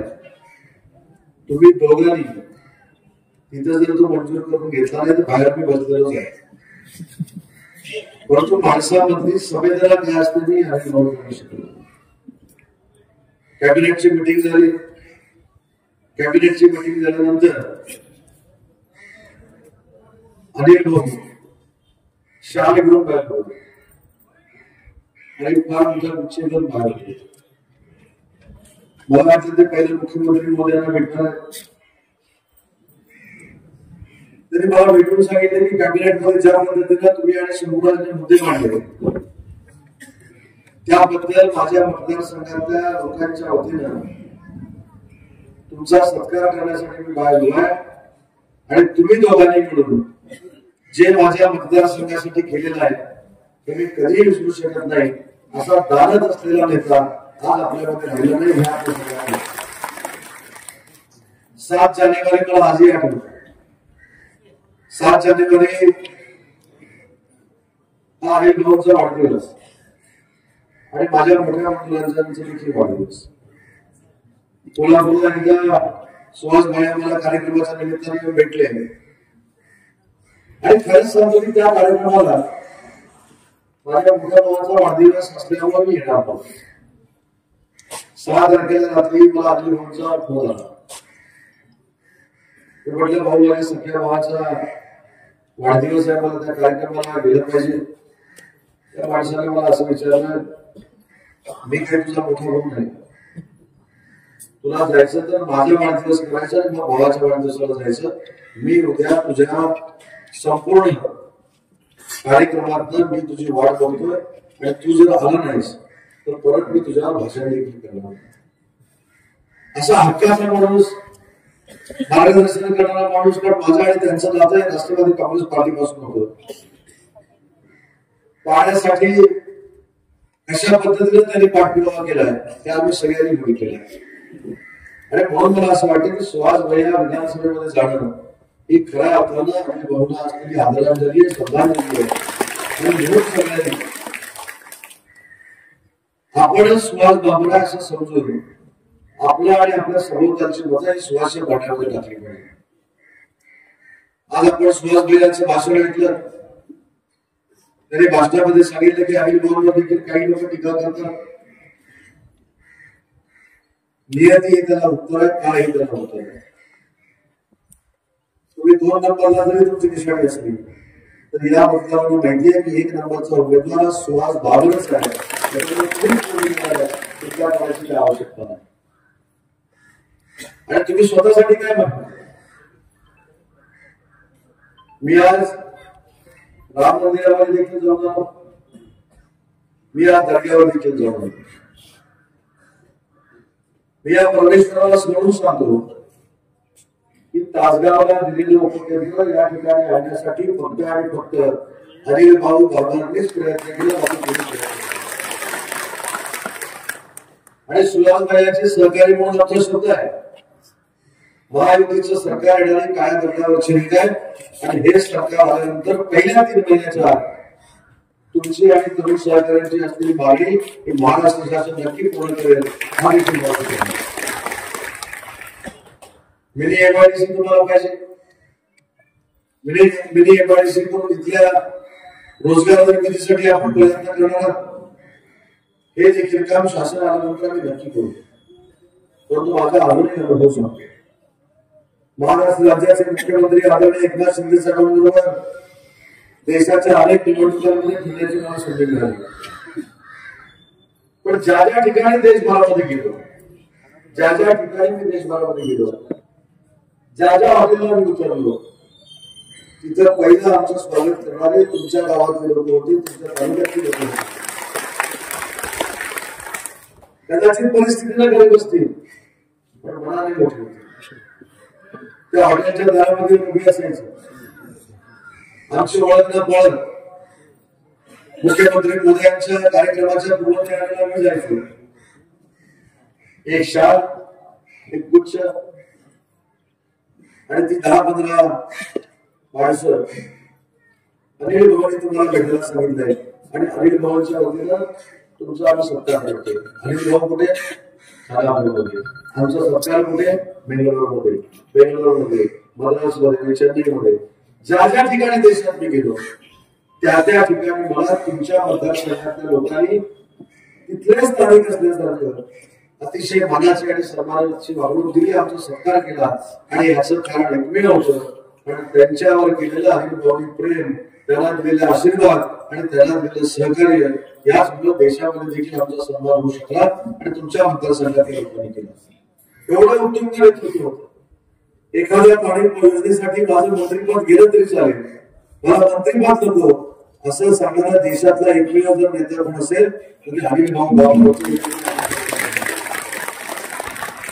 कोणी उत्तर टीका टिप्पणी करतो, अनिल भाऊच्या नकाशाची ज्यांची तुलना होऊ शकत नाही अशी लोक अनिल भाऊंवर टीका करतात. आई डोळे गेलेले असताना मुलाच्या निवडणूक लढवतो, त्याच्या डोळ्यामध्ये अश्रू असतात, त्याची तुम्ही हेळसांड करता. म्हणून मला सांगितलं परमेश्वर सगळं बघतो. नियती आणि काळ हे त्याला उत्तर आहे. सुवासी एवढा विजय तुमचा संपादन होईल की काही लोकांचे डोळे पाडले होते आणि परत कधी ते पाहून घेणार. एकच विनंती आहे, मला असं कळलं आणि तुम्हीच सांगितलं की प्रत्येक निवडणुकीमध्ये भाषण बदलतात. परत पडल्यानंतर भाषण बदललं तर फक्त तुमच्यासोबत घेऊन पुढच्या निवडणुकीला तुम्हीच सांगाल की हे बघा हे 4 वर्ष माझ्याबरोबर होते, निवडणूक लागली परत तिकडे गेले आणि माझ्या विरोधात भाषण केलं. म्हणजे त्यांना माहिती आहे चलती कुठं असतं तिकडे ते जातात, खडखडीत जाणं कुठं असतं त्याची ते सोबत करतात. पण ती सोबत जास्तीत जास्त 4 वर्ष असते असं तुम्हीच सांगितलंय. आता उद्या तुम्ही पण एवढे भावनिक करा, तुम्हाला येऊन सांगते की नाही तुमच्यावर मी पाहिजे, तुमच्यातला माझ्यातला वाद संपला, हे झालं ते झालं आणि विजय मिळवण्यामध्ये आपल्या सगळ्यांच्या पुढे असते ती पण लक्षात राखा. पण खोट्या बोलणारा माणूस राजकारणामध्ये आज मला आश्चर्य वाटतं. ज्या उपायाच्या पक्षप्रमुखांसाठी 2014 पासून या अनिल भाऊंनी वाटेल त्या स्थळावर त्यांना प्रोटेक्ट केलं, वाटेल त्या ठिकाणी जाऊन त्यांना पाठबळ देण्याचा प्रयत्न केला. परंतु त्याच्यानंतर पुढच्या कालावधीमध्ये ते अनिल भाऊंना भेटू देखील शक्य नाही. हे आमचं दुर्दैव आहे आणि त्याच्यामुळेच एकनाथ शिंदे साहेबांनी उठाव केला. आज माननीय मुख्यमंत्री एकनाथ शिंदे साहेबांच्या मुखामध्ये आणि मुख्यमंत्री पदामध्ये जर स्त्रियांचा वाटा कोणाचा असेल तर या मतदारसंघाचा आणि मी देखील प्रामाणिकपणे सांगतो, अनिल भाऊ हे पहिल्या पाळीतले खेळाडू होते, आम्ही दुसऱ्या पाळीत होतो. पण अनिल भाऊंनी एकनाथ शिंदे साहेबांबरोबर हे जर धाडस दाखवलं नसतं तर उदय सामंत देखील उद्योगपती झाला नसता. त्याच्यामुळे सुमार लावत हा जो उभा आहे हा फक्त आणि फक्त अनिल भाऊंचा मुलगा म्हणून नाही, हा अनिल भाऊंचा संपूर्ण सहवास आपल्याला असताना त्यांचा विचार पुढे घेऊन जाणारा एक दूत म्हणून उभा आहे, त्याची नोंद देखील आपल्या मतदारांनी घेतली पाहिजे. आणि त्यांच्या पावलावर पाऊल टाकून जर सुहास भैया भविष्यामध्ये काम करणार असेल तर मतदार देखील वाढवून तो विधानसभेत गेला पाहिजे. आज अतिशय चांगल्या पद्धतीची तरुण पिढी त्यांच्या बरोबर आहे, युवकांचा मुद्दा त्यांच्या बरोबर असतो. आता मी येत असताना जो उत्साह बघितला, हा उत्साह भल्या भल्यांच्या राजकीय कारकिर्दीमध्ये प्रदान करतात. पण सुहासजी, मला आपल्याला एक विनंती करायची, आपल्या घराचा वारसा सत्ता देखील नाकारण्याचा, सत्ता देखील नाकारण्याचा. ज्यावेळी काँग्रेसच्या लोकांनी सांगितले की तुम्हाला जिल्हा परिषद अध्यक्ष करतो, परंतु भाजपाची साथ सोडा, तर तत्वनिष्ठ माणूस कसा असतो आणि लोकांनी सांगितलं एक वेळ राजीनामा दे, परंतु जिल्हा परिषदेचा अध्यक्ष व्हायचं नाही. मी भाजपाला कमिटमेंट केलेली आहे, भाजपला घेता घरात बस असं सांगणारा स्वाभिमानी नेता हा तुमच्या घरामध्ये होता आणि त्याचे तुम्ही चिरंजीव आहात. ज्यांचा फार ऐकत असते, बघत असते आणि त्याच्यावर मत ठरवत असते. तुम्ही जरा त्या गर्दीकडे जर बघितलं, तुम्ही मला सांगितलं छोटासा गाव, हा छोटासा गाव जरी असला तरी तुमचं ऐकण्यासाठी, तुम्हाला आशीर्वाद देण्यासाठी जे हजारो लोक जमतात, तुमचा विजय हा निश्चित आहे. परंतु हा विजय मिळाल्यानंतर त्या सगळ्यांची कामं करणं ही तुमची माझी देखील जबाबदारी आहे. आणि मी इथं आलो, मी काही मेहरबानी केली नाही. जे आम्ही बाबासाहेबांनी आम्हाला सहकार्य केलं, आमच्या राजकीय जीवनामध्ये देखील आम्हाला ताकद दिली, अशांचे चिरंजीव आणि स्वतंत्र जे उभे असतात, जे आमच्या सत्याचा प्रचाराचा खालीचा वाटा असतो, परंतु तुमच्या वडिलांनीच केलेलं काम एवढं उत्तुंग आहे, ते बघून आमच्यासारख्याने आमच्या मतदारसंघामध्ये जर काम केलं तर आमचं देखील मताधिक्य 5-25 हजारांना वाढू शकतं. याच राष्ट्रामध्ये मी आलोय. तुमचा प्रचार होईल भविष्याच्या राजकीय कारकिर्दीमध्ये माझ्या मतदारसंघामध्ये जाऊन मला काय करायचं आहे त्याची देखील मला कल्पना येईल. दोन्ही राहताना राजकारणी स्वार्थी असतो. तुमच्या प्रचाराला तर आलोच, पण तुमचा प्रचार करत असताना टेम्पो कसं झालं, पाणीदार आमदार म्हणून नाव कशा पद्धतीनं पडलं, 50-50 कोटीची कामं. तुम्ही आता सांगितलं एका गावात 50 कोटीचं काम, हे म्हणजे जादूच आहे. तुम्ही सांगितलं 80 कोटी असतो का, म्हणजे एका गावामध्ये 50-50 कोटीची कामं आणणारा महाराष्ट्रातला पहिला आमदार जर कोण होता असेल तर ते अनिल भाऊ बाबर होते. एक लाख लोकवस्तीच्या नगरपालिकेने देखील 50 कोटी रुपये मिळत नाही. ते एका गावाला 50 कोटी रुपये आणण्याची धाडस आणि धमक आपल्या अनिल भाऊंमध्ये होती आणि म्हणून सुहास भैयाही विधानसभेमध्ये गेले पाहिजे. आज विधानसभेमध्ये जात असताना त्यांनी सांगितलं की हे काम झालं पाहिजे, ते काम झालं पाहिजे. मला खात्री आहे की आम्ही जर काम केलं नाही म्हणजे तुमच्या वतीने विधानसभेमध्ये आवाज उठवतो आणि नुसतं आवाज उठवणार नाही, ते काम पूर्ण होईपर्यंत विधानसभेचा सदस्य म्हणून, आमदार म्हणून वेळ पडल्यास आमच्याबरोबर जरी म्हणावं लागलं तरी सुहास भैया पाटील एवढ्या ताकदीचा एक युवा कार्यकर्ता, ताकदीचा एक नेता, तर ताकदीचा एक उमेदवार माननीय एकनाथ शिंदे साहेबांनी, देवेंद्रजी आणि अजितदादांनी तुम्हाला दिलेला आहे. आणि मला हा पॅटर्नच कळत नाही. म्हणजे मी आल्यानंतर 10-15 मिनिटं शांत होतो. पॅटर्न काय सगळ्यांचं आशीर्वाद, कैलासवासी आनंद पाटील साहेबांचा देखील आशीर्वाद, देवकर आमच्या जिल्ह्यात पण बोलणार नाही त्यांचा पण आशीर्वाद. मला असं वाटतं की पत्रराव कदम साहेबांचा देखील आशीर्वाद असेल. म्हणजे हा सुहास भैयाचा कुठचा पॅटर्न नाही घेत मला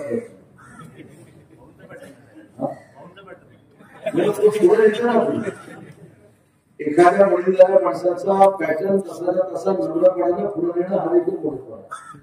आणि तसं तुम्ही जर वागत असता तरी सिनियर मंडळी तुमच्यासोबत राहिले असतील. आणि म्हणून खऱ्या अर्थानं आणि भाऊचा तुम्ही वारसा वाढवताय, जोपासताय. पण जाताना मला कानात सांगा की हा पॅटर्न कसा तयार होणार.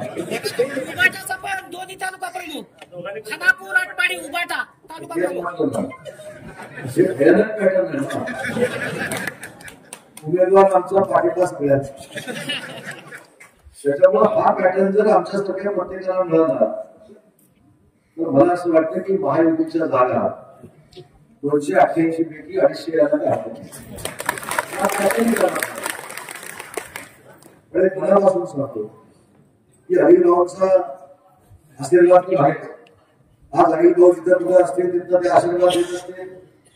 पण शेवटी त्यांचा वारसा पुढे येत असताना वारसा पुढे नेणाऱ्या माणसामध्ये देखील क्वालिटी लागते.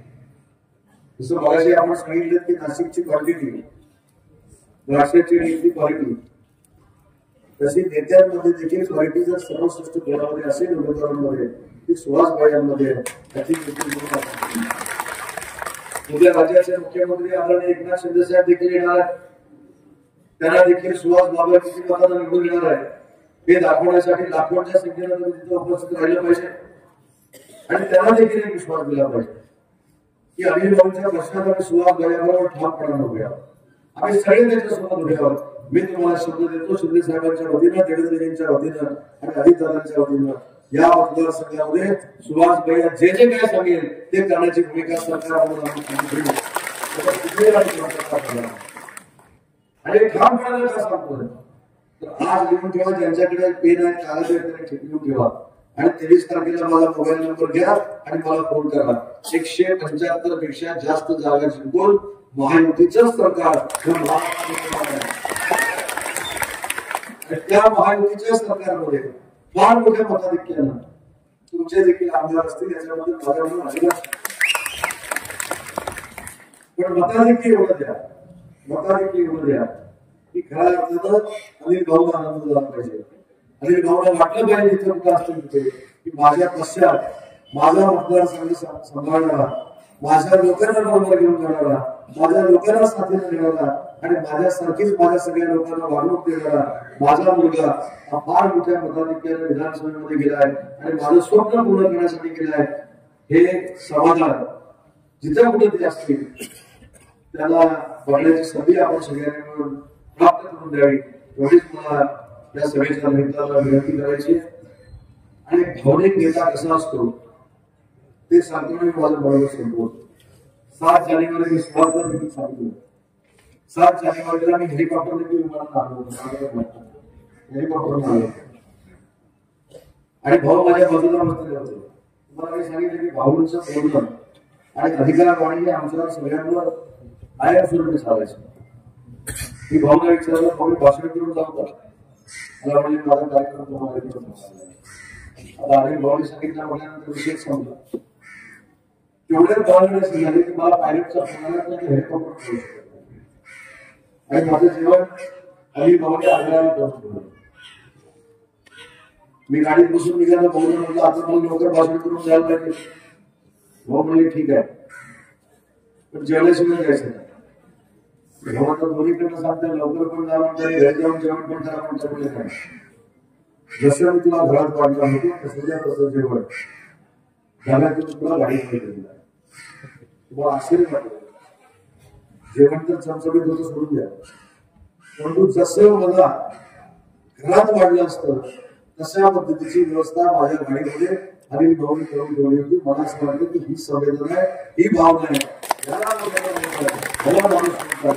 माझ्या वाढदिवसाला आला मंत्री आणि गेला मला काही फरक पडत नाही, माझं काम झालं असा वापर करून घेण्याचा आपण घेतला होता आणि तसेच त्याचे चिरंजीव आहे. आणि म्हणून मला विनंती करायची आहे की धनुष्य बाळासमोर जाऊन फार मोठं इतरही मताधिक्य आपण सुहास भाईंना मिळवून द्यावं. 3 कामाची सांगितलेली आहे त्याची जबाबदारी आज मी स्वीकारलेली आहे. एक मिनी MIDC, दुसरं उपकेंद्र आणि तिसरं सोने चांदीच्या दुकानदारांकडे काम करण्याचा तो व्यवसाय आहे. त्याच्या बाबतीमध्ये देखील मी शब्द देतो सरकार आल्यानंतर सुहास भाई तुम्ही मला परत उद्योगमंत्री जर ठेवलं तर पहिल्या पगारात कसं आहे याला देखील स्मॉल स्केलचा दर्जा दिला जाईल. तुमच्या सगळ्यांची संवाद करण्याची संधी मला मिळाली त्याबद्दल मनापासून आपल्या सगळ्यांना धन्यवाद देतो. आणि भविष्यामध्ये हा विश्वास बाळगतो की 23 तारखेला आपल्या सगळ्यांच्या आशीर्वादाने आमचा सुहास भाईला 100% विधानसभेत आमच्या बरोबर असेल हा विश्वास बाळगतो. तुम्हाला धन्यवाद देतो आणि सांगतो जय हिंद जय महाराष्ट्र.